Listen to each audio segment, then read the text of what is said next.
अध्यात्म और विज्ञान में क्या अंतर है? अध्यात्म बहुत ऊपर है, विज्ञान बहुत अभी शुभ आरंभ है, शुरुआत है विज्ञान का। विज्ञान जहाँ समाप्त होता है वहाँ से अध्यात्म का शुभारंभ होता है। विज्ञान पृथ्वी चंद्रमा को एक सिद्धि में ले आएगा तो ग्रहण लगेगा, और यहाँ राहु केतु के द्वारा ग्रहण लगता है।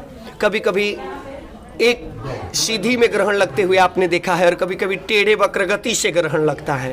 तो अगर ये एक सीधी में सूर्य चंद्रमा के पृथ्वी के एक सीधी में आने से अगर ग्रहण लगता होता तो वो कटने का भी, छाया बनने का भी तरीका धीरे धीरे धीरे धीरे होता, वक्रगति से नहीं होता। और वक्रगति से जब होता है तो इसका मतलब कि देखिए, अध्यात्म बड़ी अजब का विषय है। जैसे चेचक की सुई लगा देने से एक छोटे छोटे फोड़ा निकलते हैं, तो लोग यहाँ माता जी को केवल मना कर प्रणाम करके 3 दिन में ठीक हो जाते हैं। हमारे यहाँ भारत भूमि पर 3 दिन में ठीक हो जाते, बाहर में तो कहीं कहीं वही लोग चेचक की सुई मरवाते हैं। ये यानी कि अध्यात्म मानने की चीज़ है और विज्ञान प्रयोग की चीज़ है। विज्ञान सदैव प्रयोगशाला में ही प्रयोग होता है। विज्ञान में हाइड्रोजन, हीलियम, लिथियम का, बेरिलियम, बोरान, कार्बन का प्रयोग सिखाया जाता है।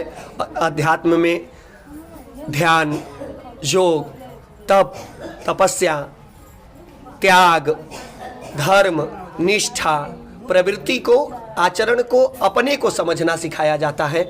और जिस दिन व्यक्ति अपने को समझ लेता है कि मेरी औकात क्या है, वह कुछ भी कर सकता है। वो चाहे तो 10 समुद्र निकल जाए, चाहे तो 10 सूर्य को निकल जाए, उसमें कोई भी क्षमता हो सकती है। क्योंकि ईश्वर अंश जीव अविनाशी, अगर परमात्मा अविनाशी है तो आप भी आए हो, तो शरीर भले आपका बदलता है, अविनाशी आप भी हो, परमात्मा आप भी हो, आप कुछ भी कर सकते हो, आपका आकार बहुत बड़ा है।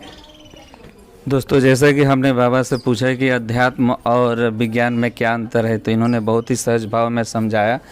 और सच पूछिए तो विज्ञान का जहाँ लास्ट होता है वहाँ से अध्यात्म की शुरुआत होती है।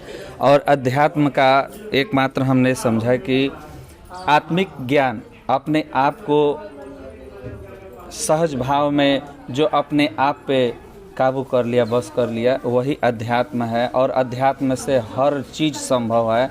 और विज्ञान तो प्रायोगिक चीज़ है, विज्ञान जो सामने दिखता है वही है, लेकिन अध्यात्म दिखता भी नहीं है तो भी वो सत्य होता है। यही है ना? महाभारत की लड़ाई में भी आप लोगों ने देखा होगा, विज्ञान और अध्यात्म के बारे में कभी पढ़िएगा तो महाभारत की लड़ाई भी याद कीजिएगा आप लोग। क्योंकि आपको एक बम बनाने के लिए बहुत मटेरियल लगाने पड़ते हैं, बहुत व्यवस्थाएं करनी पड़ती है, बहुत खर्चा करना पड़ता है। और अध्यात्म की महत्ता ये है कि एक अभिमंत्रित बाण के द्वारा कई हजार, एक साथ कई हजार बम गिराने के धमाके एक बाण में होता था। और बड़ी अजब अजब घटनाएं केवल एक बाण से हो जाती थी।